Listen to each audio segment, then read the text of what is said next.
Ladies and gentlemen, boys and girls, samurai and samurettes, ninja and kunoichi, long time no talk. I'd like to apologize to those of you that may have been looking forward to the Division 2 Warlords of New York content that I had planned. If you follow us on Facebook at The Game Side, you're aware that we had some ongoing technical difficulties that I have yet to find a fix for, and I gave myself several headaches trying to think of a solution.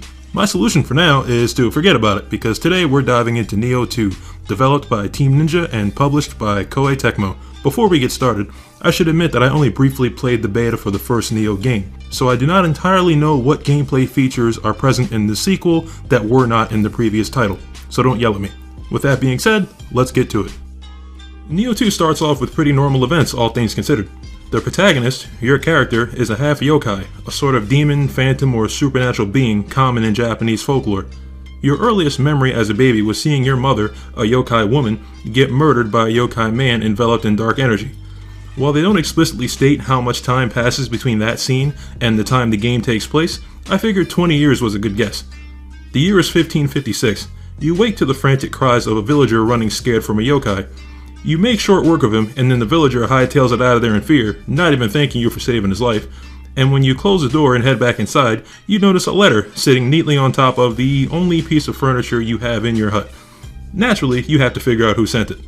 After killing the remaining yokai terrorizing the nearby village, you come across Tokichiro, a spirit stone merchant looking to make a name for himself, and you agree to accompany him on his journey. See? What did I tell you? Completely normal. The game takes place in Sengoku-era Japan, as evident by the regions you get to explore and the real-life Japanese figures of that time, like Oda Nobunaga or Toyotomi Hideyoshi. Most everyone is aware by now of the terrifying existence of yokai and how they terrorize any person or village they see fit. A noticeable departure from similarly challenging and unforgiving games of its genre, Nioh 2 is mission-based.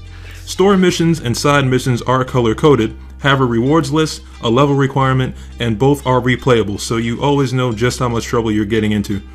There are also time-sensitive Twilight missions that appear every now and then. Twilight missions take missions you've already done and crank up the difficulty, so jump on those when they appear if you want a bigger challenge and nicer rewards. If you browse around the map with the cursor, you may find secret spots or monuments that reward you with an item, as well as a small snippet of Japanese history about that spot. It's a nice added touch to the otherwise straightforward display of each region. Now, on to the good stuff. There are a boatload of ways to improve or expand your offensive capabilities in Nioh, the basics of which would be what I call your core stats. Killing enemies earns you gold, obviously money, and Amrita, the stuff you use to level up. Each level grants you 1 point to apply to a core stat, and every one of the 8 core stats serves to raise the attack power of one or multiple of the 12 weapons you can utilize. Constitution affects the spear weapon, Heart affects the swords and bows, Courage affects Tonfa, Stamina affects the axe and hand cannons, Strength affects the Odachi, Skill affects dual swords, dual hatchets, and rifles, Dexterity affects Kusarigama, and Magic affects the newest weapon, the Switchglaive. Each weapon can be used in 3 stances: high stance for heavier attacks, low stance for lightning fast attacks, and mid stance for a mix of both. Each weapon has its own skill tree and designated commands for those skills. Sometimes you can have 2 skills using the same command. When that happens, you can visit the skill customization tab of the start menu to switch that command to whatever skill suits your style best, and craft a moveset for that weapon that is all your own. During your travels, you may come across 2 special types of weapons: yokai weapons or blessed weapons. Attacking with yokai weapons builds corruption status in enemies, which effectively tires them out and leaves them open for execution. However, once corruption reaches 100% and you deal additional damage to the enemies, some of that damage is absorbed by you as well. Blessed weapons deal additional damage to yokai enemies, as well as improving the effects of your ki pulse. We'll get to what a ki pulse is in a bit. Speaking of yokai, your character is a Shiftling, a human that can bond with a yokai spirit and transform into one of 3 demon types: the Brute, the Feral, or the Phantom. Transforming grants you heightened attack power and some awesome abilities for a short period of time. Whether you're transformed or not, you can use a move called the Burst Counter. Burst counters are the second most important technique you need to master, the first being the timing of your dodges. When enemies glow red right before an attack, use your yokai's burst counter to deflect the move and stun the enemy, opening them up for a good bit of damage. If you master dodge timing and burst counters, this game will be the easiest thing in the world for you. It's also worth noting that the yokai spirits themselves carry a unique set of special effects and bonuses that definitely help you out in the field.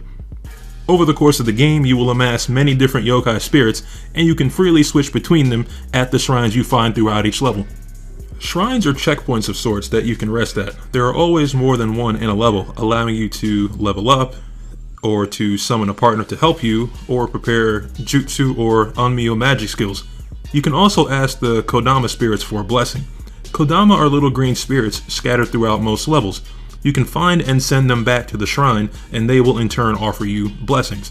The Kodama all wear different colored cups or bowls on their heads, and that shows which blessing they will bolster.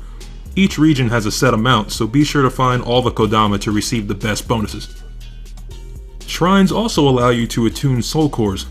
A soul core is the essence of a yokai, and every time you defeat a yokai, you will have a chance to get their soul core, which will allow you to manifest a part of that enemy, or that enemy in its entirety, and perform an attack.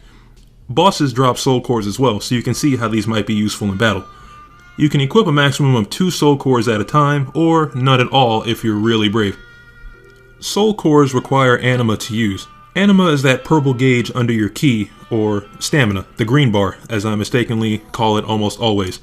The purple pegs next to your soul core icons in the upper left show how much anima they need to be used. Anima is gained through items or just by attacking enemies, so you're almost always gaining it. Ki is the same as stamina, so it replenishes as you stand still.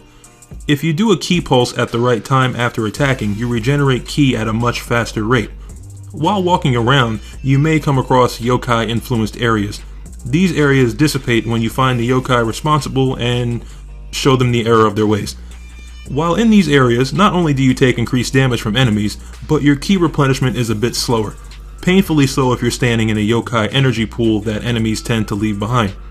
Using a ki pulse gets rid of the pool, but fighting enemies around one makes for a bad situation, so always be aware of where you're standing. Now, about your equipment. Equipment drops like hotcakes when you're out slaughtering enemies. You're able to equip 2 melee weapons, 2 ranged weapons, a helmet, a chest piece, gloves, pants, boots, and 2 accessory items. Each piece of gear has special effects that boost certain stats or resistances, and you will sometimes be required to have the right level of different core stats to unlock the special effects of an item. When you're not out and about, slaughtering anything that looks at you sideways, you can go to the starting point. Here, you can visit the shrine to level up between missions, decorate your living quarters, train with the masters in the dojo, engage in clan battles or do some light shopping at the hidden tea house, and lastly, visit the blacksmith. The blacksmith becomes available a few missions into the game, and she does everything you think a blacksmith can do. You can buy stuff, sell stuff, use materials to forge new equipment, use soul matching to improve your equipment, tempering to change out special effects on equipment, remodel to modify the core stat scaling of equipment in the late game, and disassemble to break down equipment. My favorite feature is the refashioning. You're likely to come across tons of armor and weapons while doing missions. Let's say you like the stats one helmet gives, but you don't necessarily like the appearance of it. You can refashion that helmet to look like a different helmet, but retain its original stats.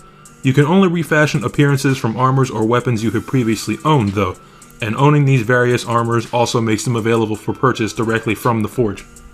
While walking around in missions, you will find glowing red and blue burial sites. At blue ones, you can summon an AI-controlled player character that someone else left there to help you through the level. Red ones are left behind where another player has died. Summoning the red ones will spawn an AI-controlled player character for you to fight, but be careful. These guys are a handful and they will not hesitate to kill you. Aside from AI interactions, Nioh 2 has a bona fide co-op mode. At the starting point, select the Tori Gate. Here, you can either set up an expedition room, where you can invite up to 2 other players to join you on any mission you have access to, or you can do a random encounter where you just get tossed into anyone's open lobby or in-progress mission. To those of you thinking it, yes, you can probably exclusively use co-op to complete the game from start to finish.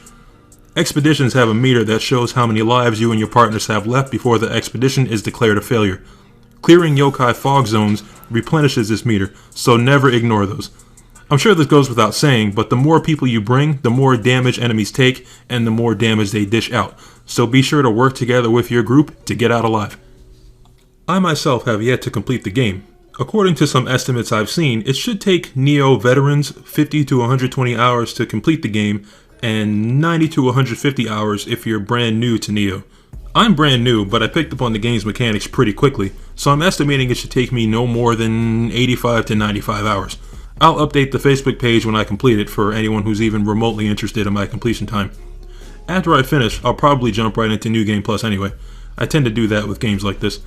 If you're wondering if Nioh 2 is worth the money, listen to me. I've been playing it since it came out. I have yelled at my TV for every wrongful death I've suffered, more so than I did with Dark Souls, but at the same time I've been enjoying myself immensely. I do not regret paying full price for this game whatsoever. If it ever comes to PC, I will definitely buy it again. There's so many ways to play and complete the game that none of my many playthroughs will be the same. That's about all there is to say about Nioh 2. If you enjoyed the video, make sure you drop a like. If you want to see more content, hit that subscribe button. I am your host, Cygnus Jason, and I will catch you all on the game side.